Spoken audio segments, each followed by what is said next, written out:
Assalamualaikum warahmatullahi wabarakatuh. Semangat pagi.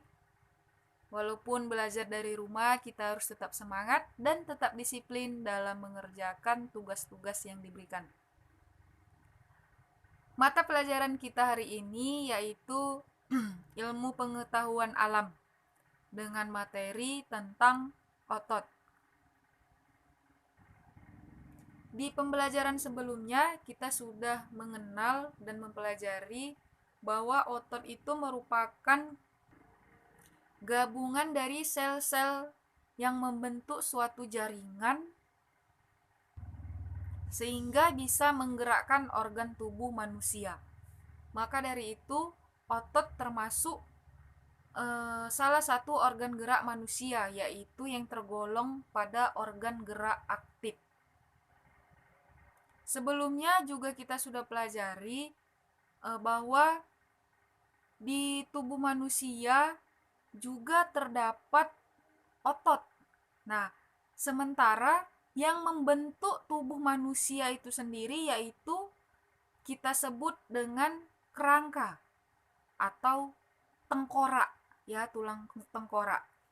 Nah, tulang tengkorak pada tubuh manusia itu dibaluti oleh otot-otot yang berbentuk daging. Nah, maka bekerja samalah otot dengan tulang sehingga manusia bisa melakukan gerakan-gerakan sesuai kebutuhannya. Di pembelajaran kali ini kita akan membahas tentang jenis-jenis otot. Berdasarkan fungsinya, otot itu terbagi menjadi 3 jenis. Yang pertama yaitu otot polos. Dan yang kedua otot lurik. Dan jenis yang ketiga yaitu otot jantung. Kita kembali ke otot yang pertama, yaitu otot polos. Otot polos terdapat di dinding-dinding organ tubuh bagian dalam manusia. Misalnya paru-paru, lambung, usus. Pada otot polos hanya terdapat satu sel saja di dalam inti selnya. Nah, otot polos juga memiliki ujung-ujung yang runcing. Selain itu, otot polos bekerja di luar kesadaran manusia, atau bisa kita katakan otot polos itu bekerja secara otomatis. Misalnya, ketika kita memakan sesuatu, makan ayam goreng misalnya, wah sedap nih ya ayam goreng. Ayam goreng. Ketika kita memakan ayam goreng, yang pertama ayam itu kita masukkan ke dalam mulut, kemudian dikunyah. Nah, ketika kita mengunyah, kita menggunakan juga organ gerak, yaitu organ perpaduan antara organ gerak pasif dan aktif. Nah, setelah itu kemudian kita menelan ayam goreng yang kita makan tadi. Setelah ditelan, maka ayam goreng yang kita makan barusan juga akan disalurkan melalui sistem pencernaan kita hingga ke lambung. Nah, hal tersebut terjadi tanpa ada kita sadari.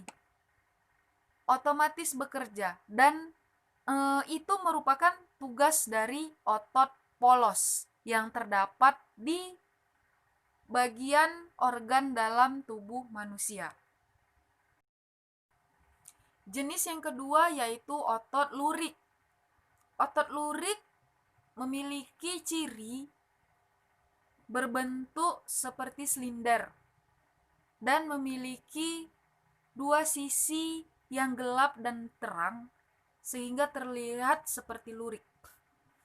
Selain itu, otot lurik juga bekerja dengan kesadaran manusia itu sendiri. Atau otot lurik itu bekerja atas perintah dari otak kita. Contoh, ketika kita ingin menendang bola, maka otak kita yang memerintahkan kaki untuk menendang bola, kemudian kaki kita pun bergerak menendang bola. Ketika kita berjalan seperti itu juga, kita menyadari kegiatan kita selama berjalan itu. Kita menyadari langkah kaki kita. Nah, itulah yang dilaksanakan oleh otot lurik. Selain itu, otot lurik berbeda dengan otot polos. Jika otot polos bekerja di dalam tubuh manusia tanpa ada rasa lelah. Otot polos itu terus saja bekerja walaupun secara lambat. Berbeda dengan otot lurik akan merasakan kelelahan jika tubuh manusia itu beraktivitas atau bekerja terus-menerus. Nah, ciri-ciri yang ketiga yaitu otot lurik itu menempel di seluruh rangka tubuh manusia. Maka selain otot lurik juga ada nama lainnya yaitu otot rangka. Yang ketiga yaitu otot jantung. Otot jantung berbeda dengan otot polos dan otot lurik. Pada otot jantung memiliki serabut-serabut yang banyak. Dan otot jantung juga memiliki banyak inti sel yang berpusat pada satu saraf.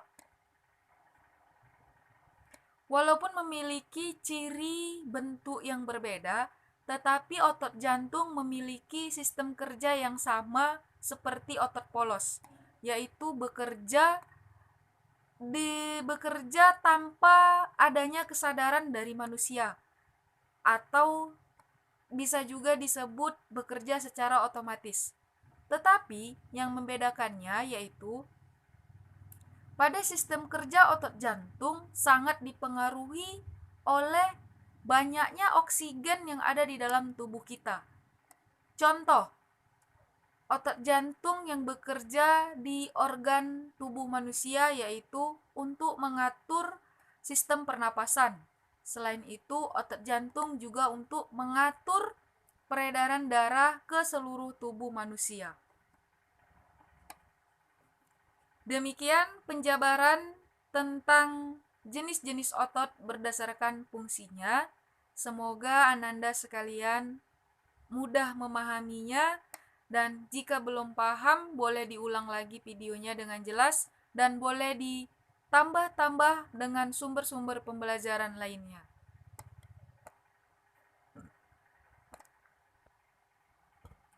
Karena sumber belajar tidak hanya dari buku, tetapi banyak sumber-sumber belajar lainnya. Kita bisa cari di internet, di majalah, di koran, bahkan di TV.